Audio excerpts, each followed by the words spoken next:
Hello friends, मेरे digital classes में आप लोग का बहुत फिर से नए सेशन में स्वागत करता हूं। तो फ्रेंड्स, यहाँ पे इंडियन कॉन्स्टिट्यूशन भारतीय संविधान के लगभग मैं पिछले क्लासेस में यहाँ पे मैं 40 से 41 क्वेश्चन कवर कराया था। तो पिछले क्लासेस को अगर आप लोग नहीं देखे होंगे तो क्लासेस को देख सकते हैं। सारे जो क्वेश्चन इंपॉर्टेंट है, सारे जो क्वेश्चन है लूसेंट से क्वेश्चन को कराया गया है। और कोई भी एग्ज़ाम के प्रिपरेशन कर रहे तो यहाँ पे जो इंडियन कॉन्स्टिट्यूशन जो आपका जो सब्जेक्ट है, ये आपके हर एग्ज़ाम में, चाहे कोई भी एग्ज़ाम की प्रिपरेशन करो, लगभग सभी एग्ज़ाम में आपको ये क्वेश्चन जो आपको देखने को मिलेगा। तो चलिए सेशन को बढ़ाते हैं। पिछले क्लासेस को देख लीजिएगा, पहले बार आए तो चैनल को सब्सक्राइब करके रख लीजिएगा ताकि नोटिफिकेशन आप तक पहुँच पाए।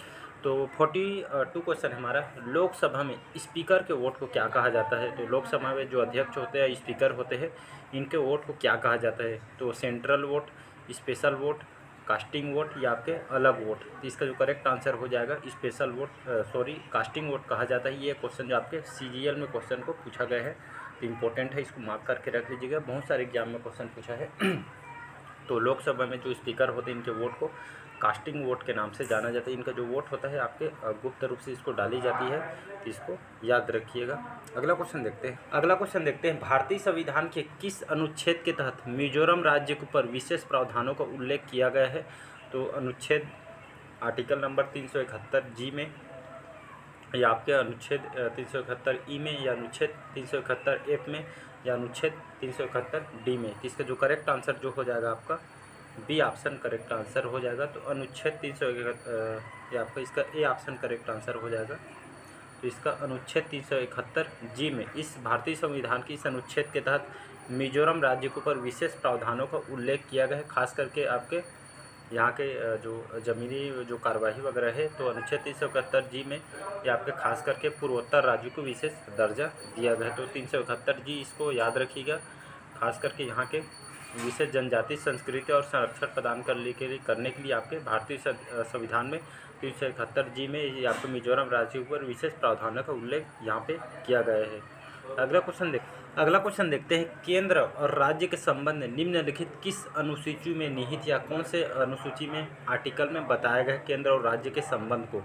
तो 6वां, 7वां, 8वां या 9वां। तो इसका जो करेक्ट आंसर हो जाएगा आपका 7वां करेक्ट आंसर हो जाएगा। तो आर्टिकल नंबर जो 7 है, अनुसूची 7 में, इसमें खास करके जो केंद्र और राज्य के संबंध, इसके बारे में अनुसूची 7 में बताया गया है, तो इसको याद रखिएगा। अगला क्वेश्चन नेक्स्ट क्वेश्चन देखते हैं। निम्नलिखित किसने प्रस्तावना में समाजवादी धर्मनिरपेक्ष शब्दों को शामिल करने का विरोध किया था। तो M K Gandhi, K T Shah, B R Ambedkar, ये सभी। तो इसका जो करेक्ट आंसर हो जाएगा बी आर अम्बेडकर। इन्होंने जो प्रस्तावना में, जो भारतीय संविधान की जो प्रस्तावना जिसमें आपका समाजवादी और धर्मनिरपेक्ष शब्दों को शामिल करने का विरोध किसने किया था। तो बी आर अम्बेडकर जी ने इसका विरोध किया था, इसको याद रखिएगा। नेक्स्ट क्वेश्चन, अगला क्वेश्चन देखते हैं। भारत में उपराष्ट्रपति के चुनाव से संबंधित विवाद का फैसला कौन करता है। तो चुनाव आयोग, सुप्रीम कोर्ट या लोकसभा अध्यक्ष, या आपका डी है अध्यक्ष। तो इसका जो करेक्ट आंसर हो जाएगा आपका सुप्रीम कोर्ट, इसका करेक्ट आंसर हो जाएगा। तो भारतीय संविधान, भारत में जो उपराष्ट्रपति और आपके राष्ट्रपति दोनों का जो आपके सुप्रीम कोर्ट के द्वारा इस विवाद का फैसला किया जाता है। जो उपराष्ट्रपति को हो चाहे आपका राष्ट्रपति, जो विवाद का जो संबंध है आपका, जो इसका फैसला सुप्रीम कोर्ट के द्वारा किया जाता है। तो इसको याद रखिए। संविधान के अनुच्छेद आर्टिकल 71 में इसके बारे में, जिसमें आपका राष्ट्रपति और उपराष्ट्रपति चुनाव के जितने भी संबंध और विवादों को जांच का निर्णय सर्वोच्च न्यायालय या मतलब ये सुप्रीम कोर्ट के ऊपर ही आपका फैसला करने का अधिकार दिया गया है आर्टिकल 71 के अनुसार। नेक्स्ट क्वेश्चन, अगला क्वेश्चन देखते हैं। 2 अक्टूबर 1959 को भारत में निम्नलिखित स्थानों पे पंचायती राज प्रणाली की शुरुआत की गई थी। तो नागौर और राजस्थान, सीतामढ़ी बिहार, अलीगढ़ उत्तर प्रदेश या पुणे महाराष्ट्र में।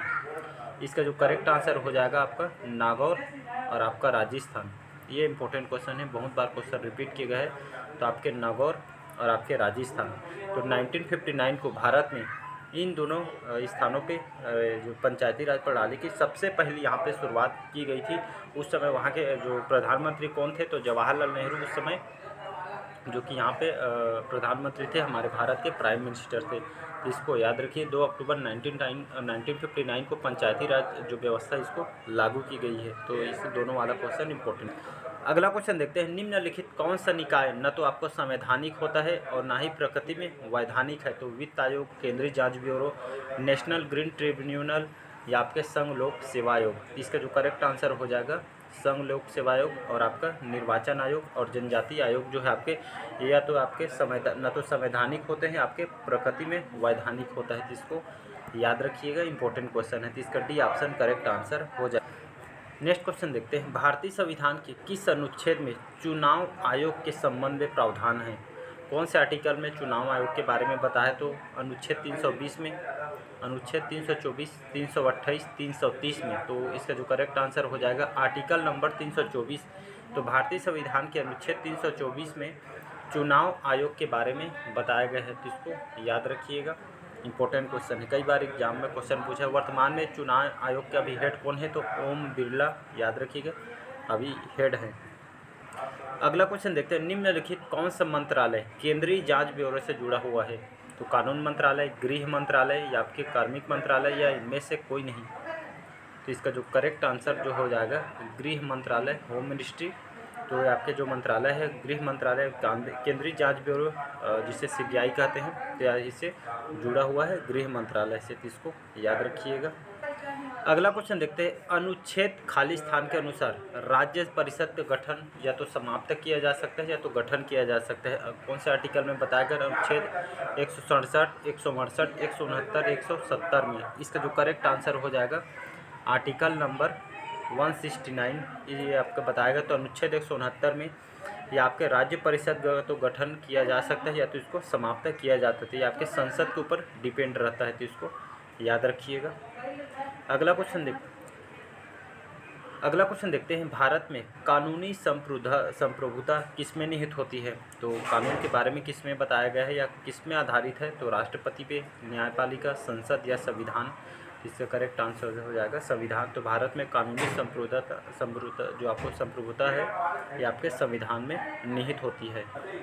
अगला क्वेश्चन देखते हैं, निम्नलिखित में से किसके पास केंद्र और राज्यों के बीच विवाद जो होता है इसको निपटाने की शक्ति या तो किसमें पावर होती है? तो उच्च न्यायालय, सुप्रीम कोर्ट, अध्यक्ष या आपका सीएजी के पास। तो इसका जो करेक्ट आंसर हो जाएगा सुप्रीम कोर्ट करेक्ट आंसर हो जाएगा। तो सुप्रीम कोर्ट के पास वो पावर होती है जो चाहे केंद्र का मामला हो चाहे राज्य का मामला हो, या आपके दोनों सुलझाने में ये आपके शक्ति सुप्रीम कोर्ट के पास होता है। तो इसको याद रखिएगा।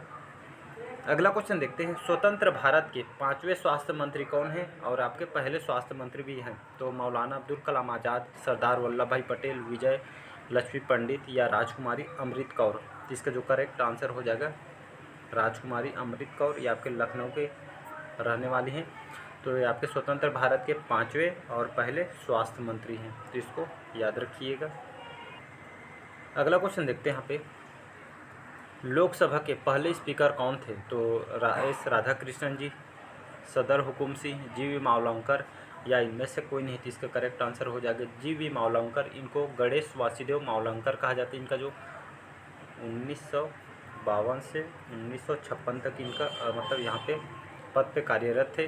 तो लोकसभा के पहले स्पीकर बहुत बार एग्जाम में क्वेश्चन पूछा गया है। तो जीवी मावलंकर, इनको याद रखिएगा, इंपॉर्टेंट क्वेश्चन है। और अभी वर्तमान में लोकसभा के स्पीकर कौन है? तो ओम बिरला जी अभी पदस्थ हैं। तो इसको भी याद रखिएगा। अगला क्वेश्चन देखते हैं, राष्ट्रपति का अध्यादेश खाली स्थान महीनों तक प्रभावी रह सकता है? 3 महीने, 6 महीने, 9 महीने या 11 महीना। तो इसका जो करेक्ट आंसर जो हो जाएगा आपका 6 महीने या आपके 6 सप्ताह तक ये आपका रहता है। किस पे डिपेंड करता है? तो संसद के ऊपर। या तो अध्यादेश को पारित भी कर सकते हैं या तो उसको अस्वीकार भी कर सकते हैं। तो 6 सप्ताह ज़्यादा से ज़्यादा 6 महीने तक ये आपका रहता है, फिर इसको प्रभावहीन मतलब कर देता है। तो इसको संसद के ऊपर डिपेंड करता है। इसको याद रखिएगा। अगला क्वेश्चन देखते हैं, संविधान बनाने का पहला विचार किसके द्वारा इसको दिया गया था?